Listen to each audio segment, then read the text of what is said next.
こんにちは、粟田洋介です。最近絵を描いていて、頭がちょっと硬くなったような気もするし、表現の方向もなんか違う方に向かってるような気がするんですよね。なんか調子がおかしいっていうか、違和感があるっていうか、なんかそんな感じの時ってありませんか？ちょっと今私がこんな風になっていることをきっかけに、今日は頭を柔らかく、そして自分が表現すべき方向へ向かっていくために、どうやってマインドセットを切り替えていくかっていうことについてお話ししたいと思います。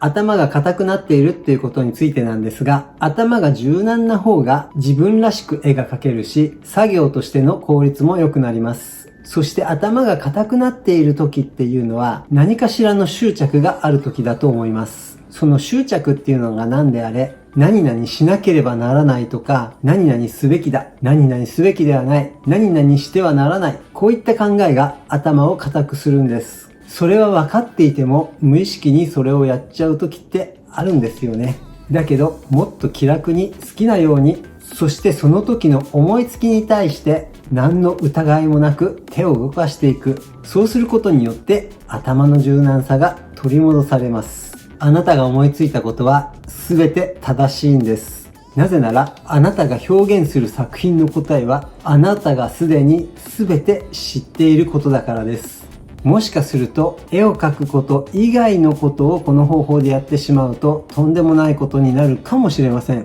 でも絵を描くことなんてそんなもんです。ある意味簡単なんですけど、ある意味難しいですよね。なぜなら人は簡単に頭が硬くなっちゃうんです。でもある意味簡単です。だって絵を描くことなんて何の責任もないんですから。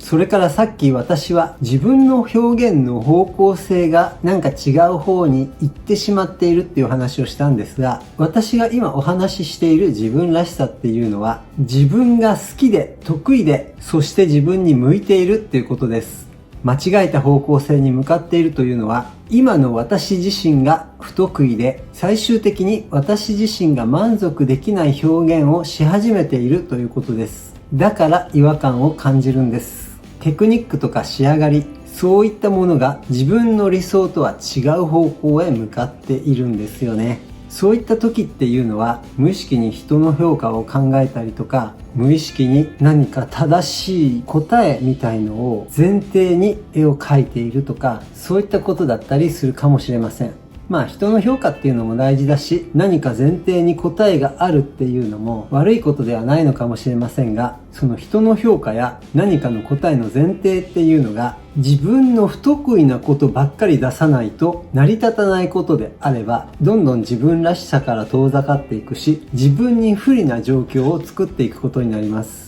それがいい方向に行くならそれでいいんですが、そうならない場合は一度立ち止まって自分ができること、自分らしさというものを考えて、方向性や何かの基準っていうのを切り替えていく必要があると思います。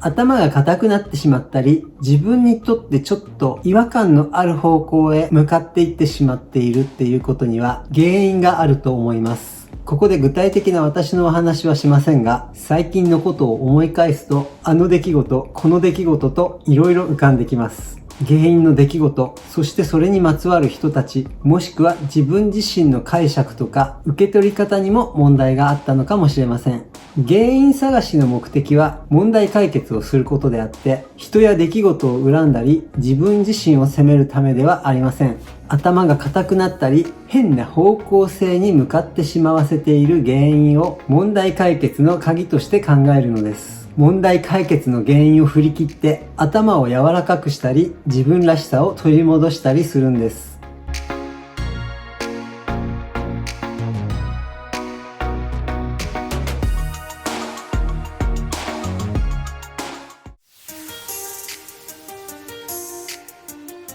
今私は宇宙のシリーズを書いてるんですけど、宇宙ってどうなってるんだろうと思って検索して宇宙の画像なんかを参考にしたりしています。そして私がイメージしている宇宙っていうのは壮大で無限に広がるものなんです。そしてその壮大さを表現しなければとかって考えています。それから検索した惑星とか、その色とか形とか、惑星はどうなってるんだとか、そういった正しい答えをもとに絵を描こうなんてことを考えたりします。そこが私にとっての間違えた方向性なんです。宇宙は壮大で無限に広がるんですけど、私が得意なのはもっと平面的な表現です。そして私は絵なんだから、正しいとか間違えてるとか関係なしに、架空のものを自分流に面白く描いたりとか、そういったことが私の持ち味なんだと思います。ですが、そういった宇宙の写真の画像なんかを見て、ここはこうなってるんだ、そしてここはこうなってないんだ、とかっていう正しい答えっていうのは、私のその自由な発想というのの邪魔になります。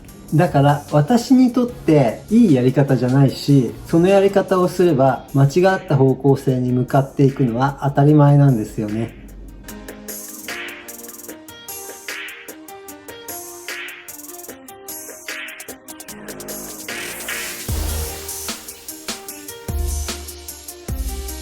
それでさっき SNS を見てたら、宇宙とは全く関係ない知らない人の作品が出てきて、なんかこの絵いいなぁなんて思いました。そしてその作品は私の作品とは違うんですけど、すごく平面的っていうことが私の作風との共通点でした。それで私はその作品を真似して描こうとかは思わないんですけど、すごくインスピレーションになったのは、もっと平面的な描き方で宇宙を描いてみようかななんて思いました。今私は宇宙をテーマに絵を描いてるんですが、そのテーマとは関係ないものからそういったインスピレーションっていうのを得られる場合もあります。そういったインスピレーションが方向性を修正してくれたりするんですね。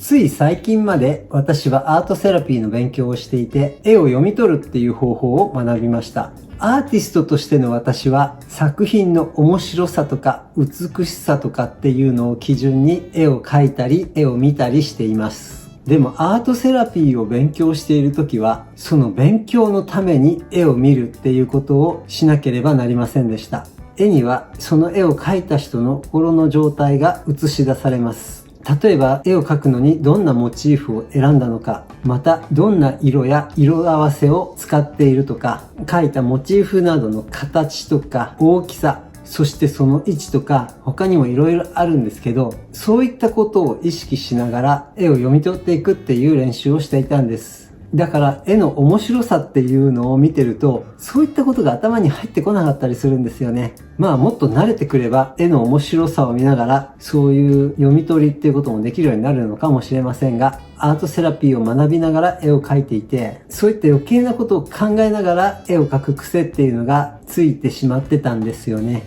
例えば自分が絵を描いている時に、その絵の描き方によって心の状態が良好かとかそうでないかとか、いやこういう風に描くのやめようとか、こういう風に描かなきゃいけないのかなとかね、なんか無意識にそんな風になっちゃって、そんな感じでちょっと頭が硬くなっちゃったっていうのがあります。そんな風に絵を描いていたんじゃ、なかなか面白い作品は描けないと気づいたので、私の結論は、私自身の心に何か問題があるかどうかってことはどうでもよくて、面白い絵を描くっていうことが私にとって一番大切だっていうことに気づきました。そして私にとって絵を描くっていうことは作品としての魅力を追求することだっていうことに改めて気づきました。アートセラピーの絵を読み解くっていう知識は今後も活かしていこうと思うんですが、私自身が絵を描くときはそういったことを一切切り離して作品を制作していこうと思っています。私のアートセラピーの先生曰く、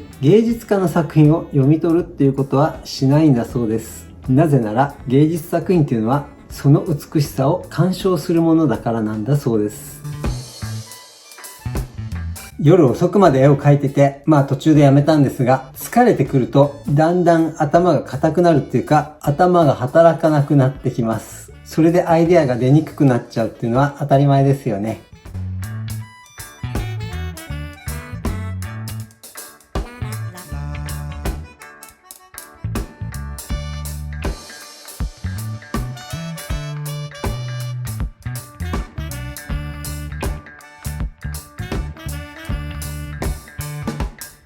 日常の変化とか、あとは人の意見とかで、私は結構ブレたり流されちゃったりするっていうことがあります。またさっきの話みたいに何か新しいことを学んだり、自分のプラスになることをやっていても、何かごっちゃになって何か軸がブレていっちゃうっていうこともあります。でもそれは決してマイナスなことじゃなくて、そうすることによって自分の本来の大切なことっていうのを思い出すきっかけになります。心のブレを調整するために、本来自分が求めるものは何かということを考えてみて、それに気づくことによってしっかりとした方向性に向かって、例えば絵を描くとか、そういった自分らしさっていうのを取り戻すことができるんだと思います。もしかすると人生ってその繰り返しなのかもしれませんよね。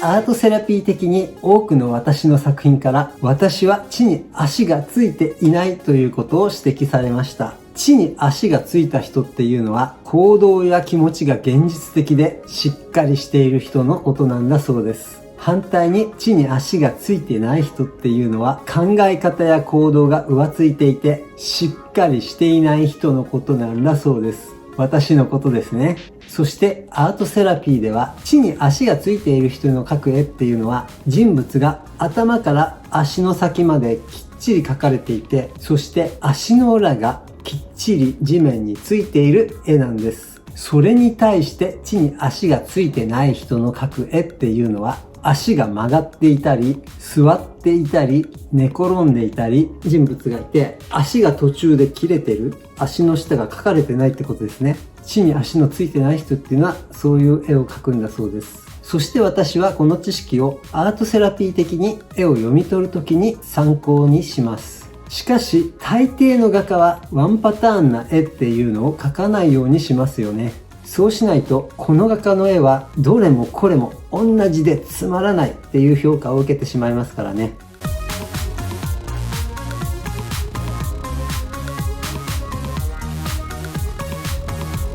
私自身も地面にしっかり足のついた人の絵を描くこともあります。そしてそれはパターンの一つに過ぎません。座っている人の絵も描けば、寝っ転がってる人の絵も描く。そして構図的に途中で足が切れちゃってるっていう絵も描きます。だから一枚の絵を見ただけで地に足がついてないなんて言われてもちょっとしっくりいかないんですけど、その時その時地に足をついてない絵を描くってことは、その時の私は地に足がついてないっていうことになるのかもしれませんけど、私自身しっかり地に足のついた人生を送らなきゃなぁと思ったりもしていました。過去形です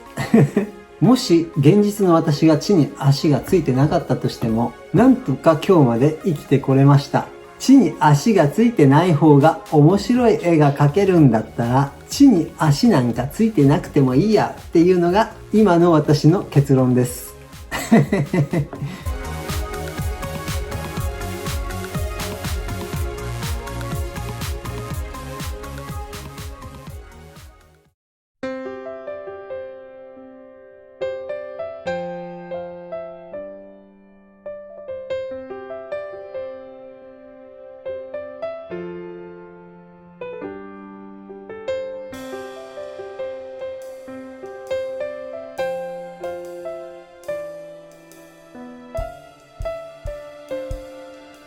ちょっと雲が出てきましたが、さっきまですごい太陽が照っていて、厚塗りした絵の具もすっかり乾いています。それでまた地に足のつかない絵を描いていますが、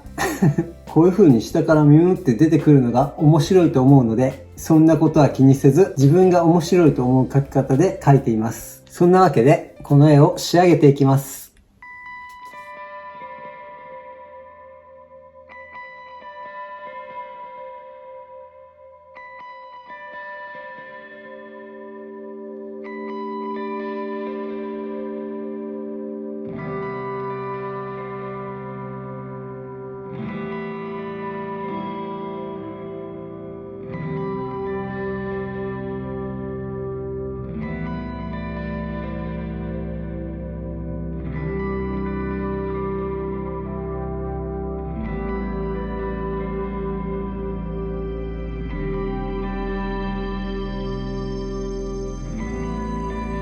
絵の具が乾くまで描き足せないので、絵の具が乾くのを待とうと思うんですが、また太陽が出てきたので、外で乾かしていたら結構早く乾いてしまいました。もうほとんど完成なので、ちょっと細かいところを描き足して完成させていこうと思います。